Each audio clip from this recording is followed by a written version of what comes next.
Hello everyone, my name is John Brooks and my partners' name are Shane and Adam. Unfortunately, Adam couldn't be here today because he had a family emergency. So this is going to be Shane and I present to you today. And the company we decided to focus on is DSC and their talent acquisition department. Okay, so a little bit of a background for DSC.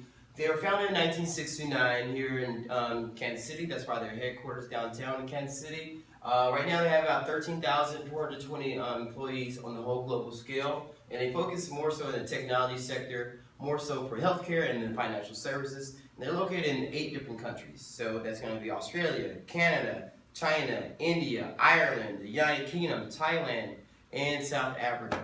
And then their stock price is around $108 currently from the Dow Jones. And then they just had Steve Hooley became CEO back in September of 2012. Alright guys, so here are the people that we interviewed. Douglas King was the highest position that we could get a hold of at DST. He was the vice president. He is the vice president of talent acquisition there, so he's in charge of the entire global scheme team. He has about 40 subordinates, people underneath him. And then the next one we have Andrew Cole. He is a manager there at DSC. And then you also have Ty Breeze, who was just an employee there at the bottom line. And so, all these guys kind of gave us very good information, very good insight into how the talent acquisition and the recruiting system works there at DST. Okay, so after the interview with all 3 of these employees, we learned a good amount of things that DSC definitely needs to focus on for their talent acquisition and their recruiting efforts for the coming years. So one of the biggest things that I noticed, and I even had an internship there, is the lack of diversity.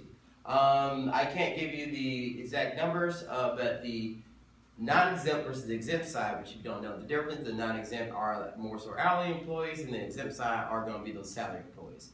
Those numbers in diversity are very, very much so alarming. So for the non-exempt side, it's full. It's full of people of different backgrounds, different everything, but on the exempt side, it's very much so lacking. And so this was a huge problem that DSC needs to really pay more attention towards and try to work on that. The next one is they are deemed as a cost center and not as a revenue builder. So when Doug King, who's VP of Talent Acquisition, is planning out for the year, he's kind of as a cost center, that's what they view him as, and so he has to really work hard towards becoming known as a revenue builder and not just a cost center. And then third is they are really lacking on social media. They currently only have Facebook and Twitter, and both of those are really kind of not really engaging into their audience. They're not really using that platform as a really good way to interact with their customers and possibly soon to be employees. And fourth, their forecasting is very not good. It's not what the problem that they're running into right now is they're seeing when the VP Talent Acquisition is planning out for the year, all the departments come in and they tell them that they're going to be flat, but yet they actually end up growing, and so that causes a big problem in forecasting for recruitment for the next year. All right, as I said earlier, for the diversity at DSC, the exempt side is very, very, very much lacking. It's alarming, actually. If you compare the African Americans and the Asian and the Latinos compared to the whites that they have at the company, it's lacking. It's not a good number. And so I want to present to you, DSC, about the advantages of having a diverse workforce. So it increases your innovation. The reason that it increases your innovation is because you're bringing in a lot of different people from a lot of different backgrounds who have really different ways of thinking about how to go about and doing things. And so bringing all those minds together brings about more innovation and different thought. And then it also increases the growth. It increases the growth of the company a lot because more people are saying yes, they really want a diverse workforce. They really want to go somewhere where they are seeing a lot of people with different backgrounds. And so if your company has that, that's a huge advantage for your recruitment tools. And then also, again, it makes recruitment easier because you're going out and you're telling people, hey, we have a diverse workforce. Our population of African Americans are up to like 25%, or our populations of Asian and Latinos are around 30%. These are really big and increasing numbers, and it brings a lot of people to your company. And it has lower turnover. Once you have more people who look like other people, it makes them feel more comfortable to be at your workplace, and so they won't leave because they feel like, oh, well, I'm the only person of color here, and nobody really represents me, or I feel kind of like the out-group member. And so a way to implement this is you want to start to talk to local organizations. So the Urban League of Kansas City is a very good organization that you can talk to, try to increase your diversity look here in Kansas City. And then also for a national scale, you have the Jockwell, which is an online website similar to LinkedIn, and they have a lot of business undergrad and also even graduate and even people with master's MBA degrees on there. So that way, that's a good way, and it's a website, it's only for people of color. And then we also have employee referral. This is actually a really good tool because if your employees know the job that they're referring to, usually better than somebody on the outside or better than a recruiter. And so this is going to help out with your diversity because they're bringing in people that they know, especially for if it's a person of color, they're bringing in their friends into the job force. And diversity training. This is a huge key because once you train your employees about why diversity is important and how to try to understand somebody that is different from you, it makes it easier and make the employees feel welcome there. And then affinity groups. This is a huge one.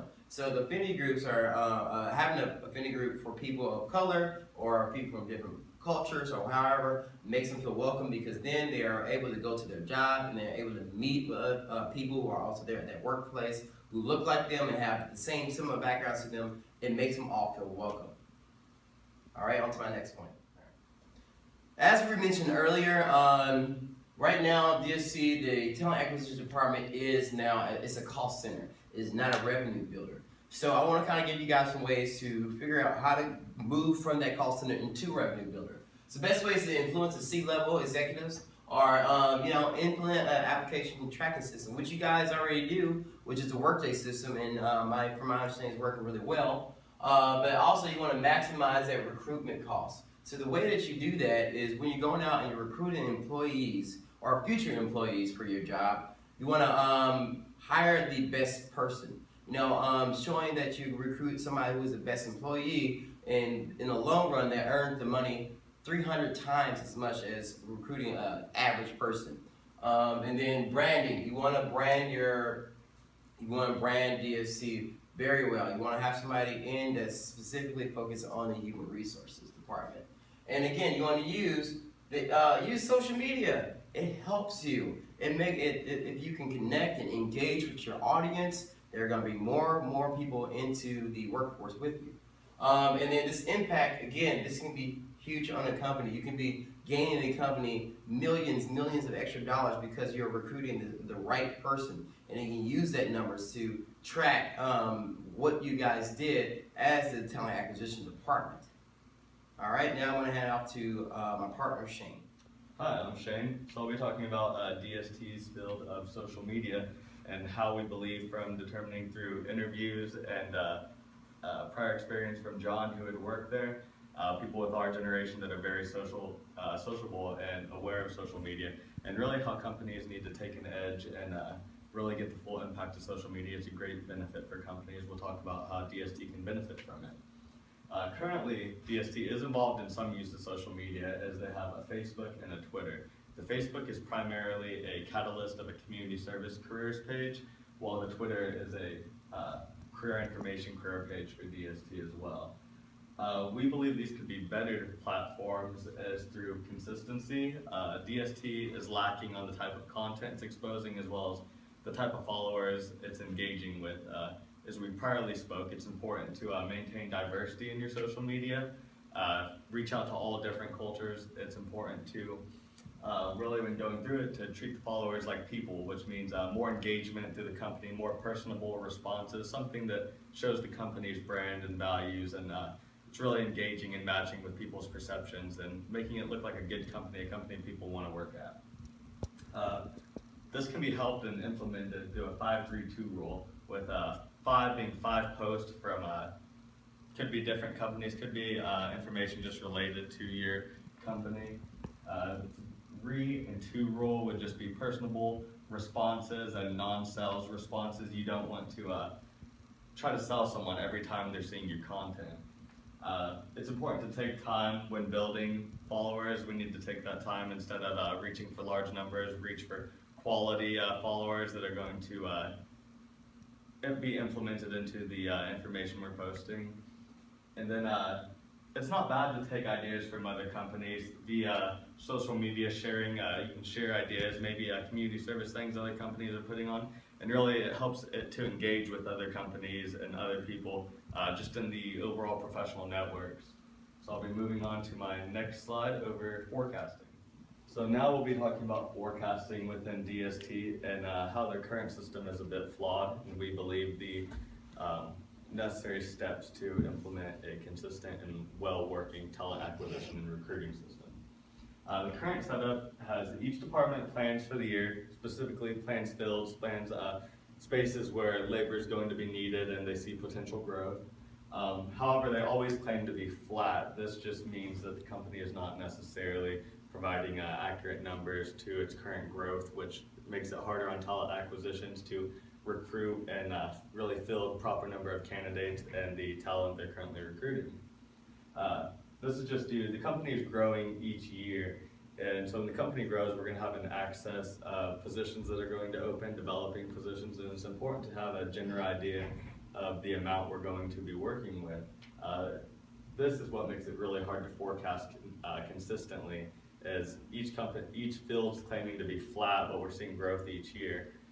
This brings us to how we can forecast it better. It'd be a use of better trend analysis.